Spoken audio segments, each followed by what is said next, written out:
নমস্কার, আপনারা দেখছেন শান্তন টিভি। আমি রয়েছি আপনাদের সাথে মীনাক্ষী। চোখ রাখছি এই মুহূর্তের খবরে।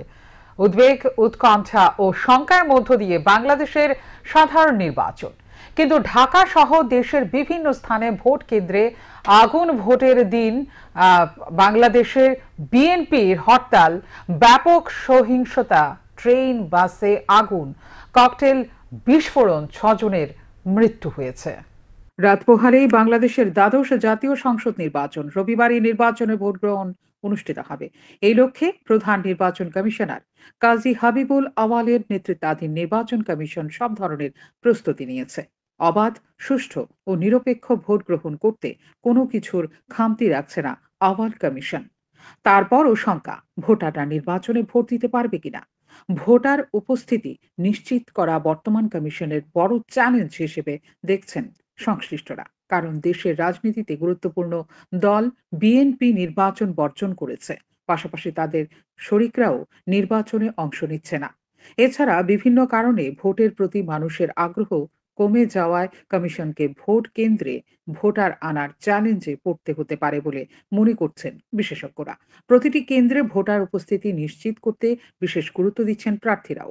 নির্বাচন স্বচ্ছ করতে সব ধরনের ব্যবস্থা নেওয়া হয়েছে বলে জানিয়েছেন প্রধান নির্বাচন কমিশনার কাজী হাবিবুল আওয়াল। শনিবার বঙ্গবন্ধু আন্তর্জাতিক সম্মেলন কেন্দ্রে দ্বাদশ জাতীয় সংসদ নির্বাচন উপলক্ষে আয়োজিত সংবাদ সম্মেলনে সাংবাদিকদের প্রশ্নের জবাবে তিনি এই কথা বলেন। 3টি ভোট কেন্দ্রের জন্য আমাদের মেট্রোপলিটন পুলিশের 6 জন করে আমাদের একটা মোবাইল টিম আমাদের এই জায়গাটায় থাকছে। এর বাইরে আমাদের স্ট্রাইকিং ফোর্স থাকছে প্রতি 7টি বা 8টি কেন্দ্র করে। ইতিমধ্যেই বিজিবির মুভমেন্টটা সেই জায়গাটা থেকে বিজিবি আমাদের এখানে মুভ করছে এবং আমাদের প্রতিটি সংসদীয় আসনের জন্য ইতিমধ্যে কিন্তু সেনাবাহিনী ডিপ্লয় করা হয়েছে। সুতরাং সেই জায়গাটা থেকে ভোটারদেরকে বলতে চাই, যে কোনো বিষয়ে আমাদের নিরাপত্তা বাহিনী কোথাও যদি নিরাপত্তা বিঘ্নিত হওয়ার সংখ্যা থাকে আমাদের নজরে আসা মাত্র আমরা সেই জায়গাটা। ভোটের আগে ঢাকায় বেনাপোল এক্সপ্রেস ট্রেনে দুর্বৃত্তদের দেওয়া আগুনে 5 নিহত হয়েছেন বলে জানিয়েছেন ফায়ার সার্ভিসের পরিচালক লেফটেন্যান্ট কর্নেল মোহাম্মদ তাজুল ইসলাম চৌধুরী। এছাড়াও ভোট কেন্দ্রে পাহারায় নিযুক্ত একজনকে হত্যা করা হয়েছে। ভোট শুরুর আগে ঢাকা ও গাজীপুর, চট্টগ্রাম, শরীয়তপুর সহ বাংলাদেশের বিভিন্ন জেলায় একাধিক ভোট কেন্দ্রে আগুন দেওয়ার ঘটনা ঘটেছে। এদিকে এক প্রার্থীর মৃত্যু হওয়ায় 300 আসনের মধ্যে রবিবার ভোট হবে 299টি আসনে। স্বতন্ত্র প্রার্থীর মৃত্যুর কারণে নওগাঁ 2 আসনে পরে ভোট গ্রহণ হবে।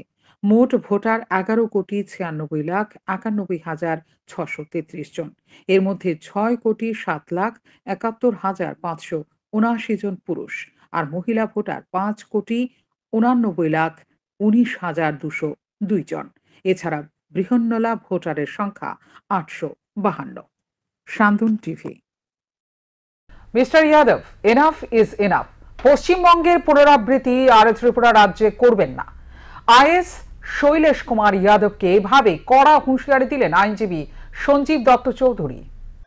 Enough is enough mister Yadav, enough is enough. আপনার কাজ হচ্ছে to protect the law, protect the order by way of peace and tranquility.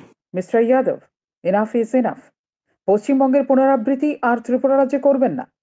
একজন বরিষ্ঠ আইনজীবীর সাথে আইএস অফিসারের দুর্ব্যবহার কোনোভাবে গ্রহণযোগ্য নয়।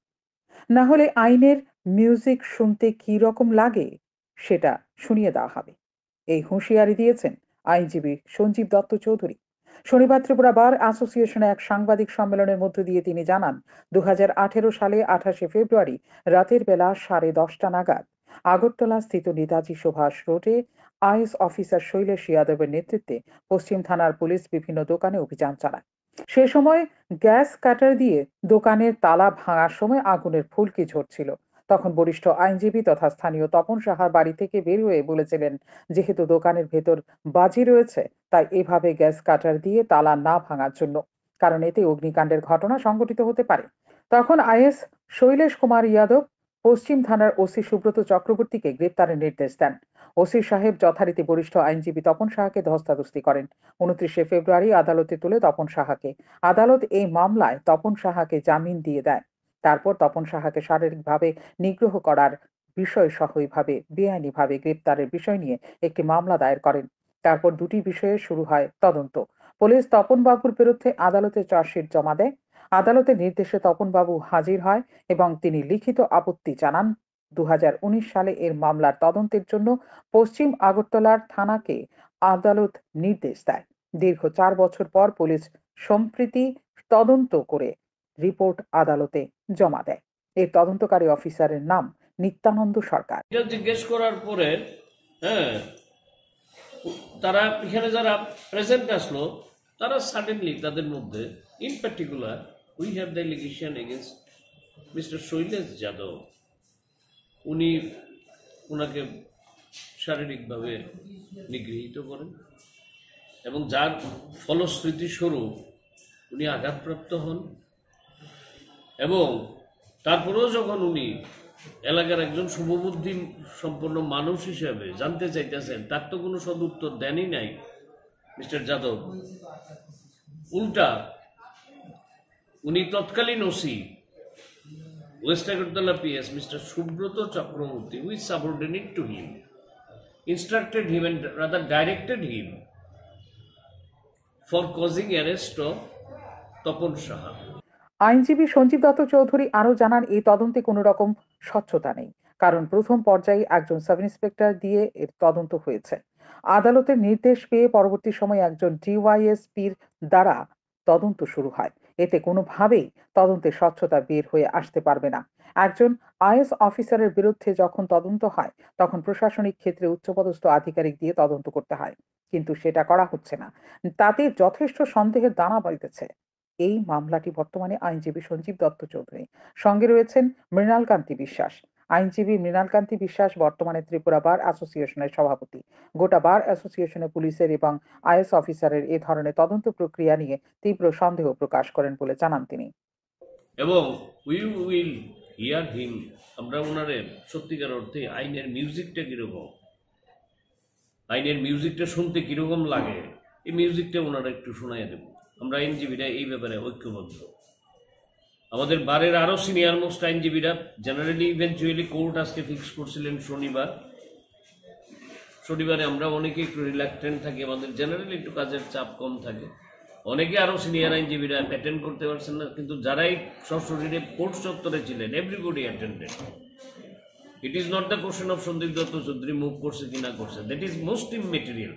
তারা সকলে মিললে আমারে কইছে যে আপনি করেন, আমি না যদি এখানে থাকতাম, এখানে হয়তো আমার ভাই সমরজিৎ থাকলে সমরজিৎ রগুল্লরা আপনি মুভ করেন, কিংবা আমার বন্ধু রঞ্জিত দাশগুপ্ত ছিল, রঞ্জিত দাশগুপ্ত রগুল্ল, কিংবা এই চেয়ারে যে বসেন Pradip Chakraborty, he is also most senior most. হ্যাঁ, কেউ না থাকলে আরেকজন মুভ করতো। I was at that time, relevant time when the matter was taken up, I was the senior most, so I moved our petition. So considering this thing, Shailesh যাদবকে বলি, এর আগে একবার কইরা ত্রিপুরা রাজ্যে আপনি একটা কাণ্ডকীর্তি ঘটাইছেন। Enough is enough, enough is enough mister Yadav, enough is enough. আপনার কাজ হয়েছে to protect the law, protect the order by way of peace and tranquility. আপনি নিজেই যদি আইনের অনুশাসন আপনার হাতে নেন, আমরা জানি আইনজীবীও আইনের ঊর্ধ্বে না, আইনজীবী is not above law, but he is subjected to commit any offence. অফেন্সটা করতেই হতো। তপন কি অফেন্স করলেন? বারবারই প্রভাবিত হইতেছে মোস্ট সাবঅর্ডিনেট অফিসার দিয়ে ইনভেস্টিগেশন হইতেছে তপন বাবুর অভিযোগ। এই সন্দেহের পেছনে আরও মূলত কারণ রয়েছে, সেটা হলো চিকিৎসক মেডিকেল রিপোর্টে তপনবাবু অ্যালকোহল গ্রহণ করেননি বলে প্রকাশ করলেও পুলিশ চার্জশিটের মাধ্যমে রিপোর্ট দিয়েছে, তাকে বলা হয়েছে তপনবাবু অ্যালকোহল গ্রহণ করেছিলেন। তাই এই ধরনের মিথ্যা রিপোর্ট আদালতকে দেওয়ার জন্য তিনি সতর্ক করে বলেন আইএস অফিসারের বিরুদ্ধে ব্যবস্থা নেওয়া হোক। সান্ধন টিভি। দুটি বাইকের মুখোমুখি সংঘর্ষে গুরুতর আহত ৩। ঘটনা বিলোনিয়া মহকুমার সারাসীমা এলাকায়। আহতরা হলেন বাবুল চৌধুরী, আকাশ গুপ্ত ও বিক্রম বণিক। প্রত্যক্ষদর্শীরা অগ্নি নির্বাপক দপ্তরে খবর পাঠালে অগ্নি নির্বাপক দপ্তরের কর্মীরা ঘটনাস্থলে ছুটে এসে আহতদের উদ্ধার করে হাসপাতালে নিয়ে আসে। বাবুল চৌধুরীকে আশঙ্কাজনক অবস্থায় উন্নত চিকিৎসার জন্য পাঠানো হয় আগরতলা জিবি হাসপাতালে। অন্যদিকে আকাশ গুপ্ত এবং বিক্রম বণিকের চিকিৎসা চলছে বিলোনিয়া হাসপাতালে। ঘটনা শনিবার দুপুর 12টা নাগাদ। বিলোনিয়া মহকুমার সারাসীমা এলাকার বাসিন্দা বাবুল চৌধুরী তার বাইক নিয়ে বাড়ির উদ্দেশ্যে যাওয়ার পথে পিছন দিক থেকে দ্রুত গতিতে ছুটে আসা একটি বাইক ধাক্কা মারে। এতে বাবুল চৌধুরী সহ অপর বাইকে থাকা চালক আকাশ গুপ্ত এবং আরোহী বিক্রম বণিক রাস্তায় ছিটকে পড়ে আহত হয়। নাম কিটা তোমার? আকাশ গুপ্ত। বাড়ি কোনখানে? আমজাদনগর। হ্যাঁ, কি হয়েছে ঘটনা কথা? আমি এই সারাসীমা আমাদের আমজাদনগর থেকে আইতে আসছি, তো এই স্কুলের সাইডের থেকে এই রং সাইডে চলে আসছে, কিন্তু ইন্ডিকেটার দিচ্ছে না। আমি একটু দূরে আসছিলাম, কিন্তু এই ইন্ডিকেটার দিচ্ছে না। এরপরে সামনে চাকার লোক বাইরে গেছে। সিগন্যাল দিছিল না? না, কোনো ইন্ডিকেটার নাই। তোমরা কয়জন আসলা? তিনজন আসলা। তোমরাও বাইকে, তাইও বাইকে? এরপরে বাড়ি লেগে একই দিক থেকে আইছো না মুখোমুখি? না, আমি এদিকে ধরুন এই সাইডের থেকে এই সাইডে আই, আমি এদিকে তো নাই। রোড ক্রস করতেছো? সিগন্যাল আসলো না তাই না? শনিবার দুপুরে গোলাঘাটি বিধানসভা কেন্দ্রের অন্তর্গত পাথালিয়াঘাট এডিসি ভিলেজের অরণ্য পাড়ায় এক যোগদান সভা অনুষ্ঠিত হয়। গোলাঘাটি মণ্ডল এই যোগদান সভার উদ্যোক্তা। এদিন এই যোগদান সভার মধ্য দিয়ে 51 পরিবারের 206 জন ভোটার তিপ্রামথা ছেড়ে ভারতীয় জনতা পার্টিতে যোগ দেয়। দলীয় পতাকা হাতে তুলে দিয়ে তাদেরকে বরণ করে নেন ভারতীয় জনতা পার্টির ত্রিপুরা প্রদেশ সাধারণ সম্পাদক বিপিন দেববর্মা। উপস্থিত ছিলেন এমডিসি বিদ্যুৎ দেববর্মা ও সঞ্জীব রিয়াং, মণ্ডল সভাপতি রামকৃষ্ণ সাহা, জেলা জনজাতি মোর্চা সাধারণ সম্পাদক গোবিন্দ দেববর্মা সহ অন্যান্য নেতৃত্ব। बहुत ढेर सारी शुभकामनाएं भारतीय जनता पार्टी की ओर से। आज गोलाघाटी मंडल के अंदर जो अरण्य गांव है उसमें करीबन 51 फैमिली, कितना वोटर थे? 206 ऐसा वोटर है जो तिप्रामथा छोड़ के भारतीय जनता पार्टी में शामिल हुआ है। देश में एक ही गारंटी चल रहा है, अभी मोदी जी का गारंटी है। तो ये हर गांव शहर से सभी, चाहे वो सीपीएम हो, चाहे वो मोथा हो, चाहे वो कांग्रेस हो, सभी भारतीय जनता पार्टी में विश्वास कर रहा है और शामिल भी हो रहा है। और हमारा देश के यशस्वी प्रधानमंत्री नरेंद्र मोदी जी और हमारा राज्य के माननीय मुख्यमंत्री प्रोफेसर डॉक्टर मानिक शाह जी के नेतृत्व में जो सरकार चल रहा है, जन कल्याण सरकार चल रहा है। और लोग इसी उम्मीद में कि बीजेपी ही एक पार्टी है जो जनता का सेवा करते हैं। हमारा इस लोकल का हर कार्यकर्ता हम सभी लोगों की सेवा में लगी है और ये हमारा लक्ष्य है। विकसित भारत संकल्प यात्रा के माध्यम से लोगों को समाज के अंतिम व्यक्ति तक हम लोगों को काम करना है। নাগরিকত্ব সংশোধনী আইনের বিরুদ্ধে এবছরও কালো দিবস পালন করবে টিএসএফ। 8 জানুয়ারি তারা কালো দিবস প্রতি বছরের মতো পালনের সিদ্ধান্ত নিয়েছে। শনিবার আগরতলা প্রেস ক্লাবে সাংবাদিক সম্মেলনে বিস্তারিত জানান সংগঠনের সাধারণ সম্পাদক হামলু জমাতিয়া। উত্তর পূর্বাঞ্চলে বিভিন্ন রাজ্যের সঙ্গে ত্রিপুরায়ও কয়েক বছর আগে নাগরিকত্ব সংশোধনী আইনের বিরুদ্ধে আন্দোলনে নেমেছিল টিএসএফ। রাজ্যেও আন্দোলন গড়ে তোলা হয়েছিল। নেতৃত্বের অভিযোগ, 2019 সালে মাধববাড়িতে তাদের শান্তিপূর্ণ আন্দোলনের উপরে পুলিশ গুলি চালিয়েছিল। এর প্রতিবাদ জানিয়ে প্রতিবছর কালো দিবস পালন করা হচ্ছে। 8 জানুয়ারি টিএসএফ সমাবেশ করবে। आप लोग जानते हैं हम लोग का जो डिमांड और मूवमेंट 2016 से लेकर अभी तक सिटीजनशिप अमेंडमेंट बिल, जो अभी सिटीजनशिप अमेंडमेंट जो हो गया, टीएसएफ उसको फुल्ली कंडेम करके प्रोटेस्ट करके आ रहा है। Why do we need to protest against citizenship amendment bill? The reason is यही है, जो बाहर देश का जो आदमी लोग इंडिया में आके सेटल हुआ है, उन लोगों को सिटीजनशिप देने के लिए वो लोग एक बिल पास किया, government of India. And we are very clear, TSF is not ready to accept the demand because we can not bear the population we are. শনিবার বিকেলে খোয়াইয়ের রামচন্দ্র ঘাট বাজারে বাইক ও বুলেরো পিকআপ গাড়ির মধ্যে সংঘর্ষে গুরুতরভাবে আহত হলো বাইক চালক। এদিন রাজু নন্দী নামে এক ব্যক্তি রামচন্দ্র ঘাট বাজার থেকে বাড়ির উদ্দেশ্যে যাচ্ছিল বাইক নিয়ে। অপরদিকে তেলিয়ামুড়া থেকে একটি বুলেরো পিকআপ খোয়াই আসছিল। রামচন্দ্র ঘাট বাজারে বাইক ও গাড়িটির মধ্যে সংঘর্ষ ঘটে। এতে বাইক চালক রাজু নন্দী বাইক থেকে ছিটকে পড়ে গুরুতরভাবে আহত হন।